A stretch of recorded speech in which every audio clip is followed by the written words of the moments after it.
This video will show how to load an NC file and cut it on the CNC router. Place the USB stick containing the NC file in the USB port on the control cabinet. Wait until the screen displays Find UDisk, scan it. Press OK and scan the USB. Use the arrow buttons to scroll until you find your file.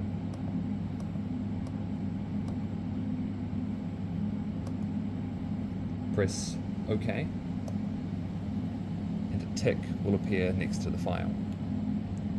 Press 1, shown in the bottom right corner, to load the file.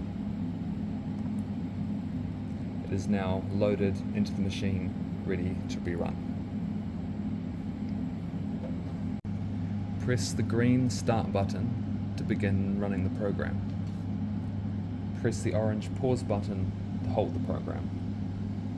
After this, it can be resumed from the breakpoint by pressing the play button once more.